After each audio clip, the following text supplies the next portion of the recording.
What's up, everybody, and welcome to another fun episode of America's Best Restaurants. Today, we are here in Dyersville, Iowa, as I'm getting ready to go inside Fuse. Now, the reason why it's called Fuse is because it's a fusion between fine dining and a sports bar. They got two different areas, so this sounds like it's going to be a really fun episode. So let's go inside, have some fun, and as always, get to the eating.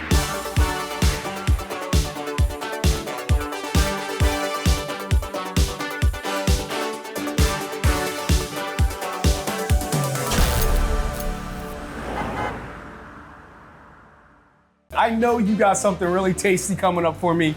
This is an American classic because the thing about Fuse is there's different parts of the restaurant bar. You know, you got the sports bar aspect, and then you got the wine bar, area. So this is gonna be from the sports bar part of it, right? Yep. All right, cool. So we like to infuse corporations of everything: fine dining, sports bar, wine lounge. So just a little mix of everything all around. Nice, nice. Well, I am really excited to I see some chips over here, all right? So I'm not gonna sit here and act like I don't see some chips. I know something delicious. Anytime I got some tortilla chips, I know it's gonna be fire. What are we about to get right now? Oh, we're about to get some chicken loaded nachos. We're gonna do it Fuse style though, so it's gonna be plated up real nice, high-end type stuff. So let's get at it. All right. Now, the first thing I want to point out that I like about how you guys got your nachos, the way these chips are already aligned, it's not one big pile, it's spread out. This way, you're gonna get more food going across, as opposed to just, I gotta pick off the top to get all the goodies. You want to get that full coverage all the way across, so it's gonna be great. Yeah, man. Let's get it started. First, we're gonna throw down some butter on our flat top here, and then we're gonna put our chicken down. I'm a lover of butter, baby. Spread it out a little bit. Oh man, that doesn't look like it's processed chicken. That looks like that's real chicken right there. Oh man. Yeah, we make it in-house. We marinate it ourselves and everything. Almost all of our product here we make in-house, including our sauces. We have a honey ranch chipotle that goes on a lot of our dishes. Nice. Next, we're gonna put our cheese down on our chips. Oh, nice. That's some good looking queso, man. We make this in-house and we make it fresh almost every day. I'm making a new batch almost every other day. Now, I gotta say, this queso almost kind of has a pink hue to it. Like, what do you guys do with this queso? It's a couple of our chilies that we put in there, a couple of different tomatoes and different seasonings that we like to put in there. Woo. You know, we like to make sure that it's low and slow. You want to make sure that you're making it nice and slow, otherwise you're going to boil it out and it'll cause your cheese and your fat to separate from each other. And we don't want the cheese and the fat to separate. No, we don't. We want it to have that nice gooey texture. Next, we're going to throw some of our red onions on here. You're going to want to make sure you sprinkle it all the way across, all the way out. I love me some red onions, the flavor that comes off of that. Next, nice we're going to hit onion. it with some tomatoes and then some black olives. All right. Woo. And then I did some research and I heard that you like some heat, so of course we're gonna throw on some jalapenos for you. I do like heat, baby. Next, we're gonna put our chicken on. We're gonna make sure we fan it all the way across, nice and even. Oh, look at that. And we're gonna hit it with some sour cream. Oh, we got more coming. And then finally, we're gonna hit it with some nice salsa. Oh, now is this salsa mild? Is that a mild salsa? We go with a nice medium. Okay. All right, I'm just gonna stop talking. I'm gonna go for it. I gotta go for it. I want some chicken on there, so let me. Make sure you get everything on that chip. Oh yeah.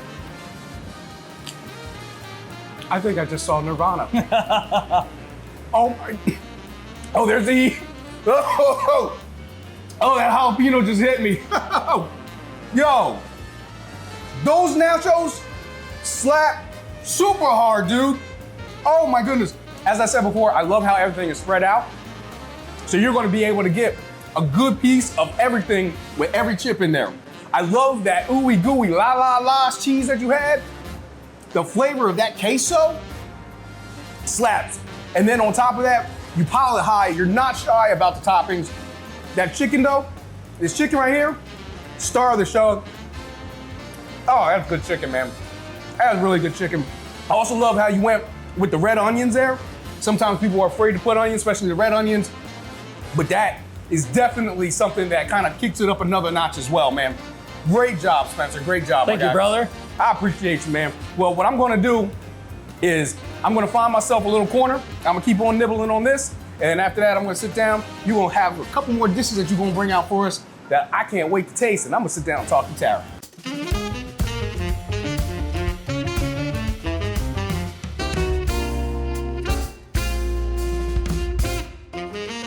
first thing I want to highlight is the fact that it's a concept restaurant, because the reason why it's fused, it's because it's a fusion of different styles. Am I correct?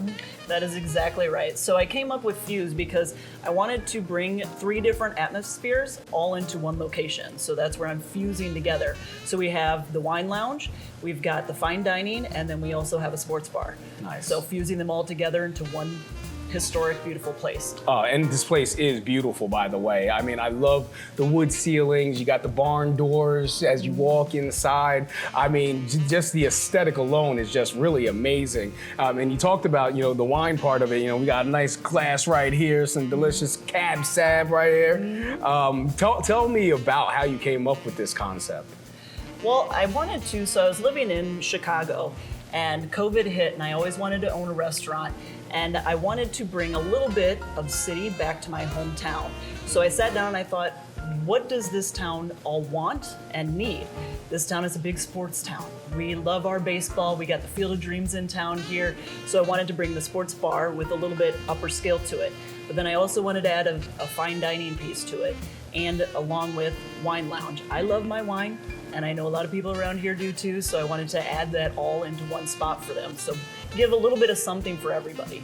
Absolutely. Now, let's talk a little bit about you, because it's not like you were a restaurateur before buying this place. You've always had a dream, but you never actually acted on it. No. So I was saying way back in college time, I guess my mom corrected me just a couple months ago. It's actually since high school. So I've been talking about wanting to own a chain of restaurants and bars forever. It just never felt like the right time, never the right spot that I was in my life until just recently. And Wow. so I have a business background, so that's the piece that I bring to the table. Nice. So you said you were in Chicago, Chi-Town, lovely city, but you left Chicago to come back home. Tell me why. Biggest reason, family and the community here. I loved Chicago when I was there, but it seemed like it was missing something. And during COVID, when I was there, I figured out what it was. My family is all back here. My high school friends, the community, they're all here, and it was the community support, the community love. What you find in a small town, you can't get it anywhere else. And this community is just, it's like no other. It's hard to explain, but it's just the love and the support of everybody around you. Wow. That's why I came back. All right, so now it's time to get to the eating. What am I looking at right here? So this is our Asian tuna steak. So it's got a little bit of the Asian flavors into it, and then obviously tuna. Look at this bad boy. Oh! That make me want to dance. Oh, oh my God. First off, that tuna, quality tuna. I mean, that is a quality tuna right there. And on top of that, I love the seeds, the sesame seeds that you have on top of here. I mean, that just really makes it pop. And then that sauce, that Asian sauce that you have down here, just takes it to that next level. It's not super sweet, you know. It's kind of like it's like a humble sweet, I like to call it, where it's not crazy sweet. It even has a little hint of savory to it, but you're still getting that little sweetness to it. That'll help your sweet tooth out. That is a great dish right there. Good job. Thank you. Good job. Yeah, all the sauces that you have on all of these dishes are all made here in-house from scratch. So we change them up. Again, want to do something different for everybody to try different things, so you're not going to find these anyplace else. My man Spencer is 2 for 2 right now back there in the kitchen. That is fire right there. That. Now, this is what I've been staring at all afternoon. This is the khurahra. What am I looking at right here? So this is one of our community-raised beef tenderloins. Ooh. So it's got obviously a tenderloin steak, our veggie medley, and then our mashed potato balls with it. Come on now. Come on now. I mean, first off, perfect medium rare cook. Perfect medium rare cook. And you said it's locally raised, right? Yes, I have a farmer that lives right outside of town who he handpicks every steer that we send to the locker to be inspected and be processed just right outside of town. We won't have a conversation, America. I'm gonna tell you a little something about super tender steak and delicious flavors. All you gotta do is come up to Dyersville, Iowa, and come down here to Fuse. We talk about a field of dreams. This is a plate of dreams right here, because this tenderloin slaps super hard, man. Oh my goodness. Awesome. So Spencer's 3 for 3 then, huh? Batting 1,000 right now. This steak is so tender. I mean, I get it as a tenderloin, but I've had tenderloins that aren't this tender. I mean, the meat is by far the star of the show. The flavors of that sauce going on top, and personally, I'm the type of person, I only want salt and pepper on my steak. But I am not offended even a little bit by this sauce. This sauce is delicious. Oh my goodness. That's why we always, because since the beef all comes from a local farmer, like we want people to taste the meat. We want them to taste the flavor of the meat, so we don't do a lot of dressing to it. We want them to enjoy the beef. Give me a hug, come here. Come here, give me a hug. Thank you. Thank you so much for allowing America's Best Restaurants to highlight you guys. I've had an absolute blast being here. You have been an absolute delight to hang out with and to talk to, and your food is absolutely amazing. Woo. I gotta tell you, man, it is not a game. I am super full right now. Everything here at Fuse was just absolutely on point. I gotta give a big shout out to Chef Spencer in the back, man, because he was putting out masterpieces. Them nachos were absolutely to die for. That tuna steak was just magnifique, and that tenderloin. Whew, my goodness, so juicy, so tender. I'm talking about absolute fire. Now, she just told me that this is where they shot Field of Dreams. Well, as far as I'm concerned, that was a plate of dreams that I just ate inside of Fuse. So if you're ever in Dyersville, Iowa, definitely make your way on over here to Fuse to have yourself a great meal. Unfortunately, it's time for us to keep it pushing. So with that said, I'm Theo Williams for America's Best Restaurants. Hope to see you.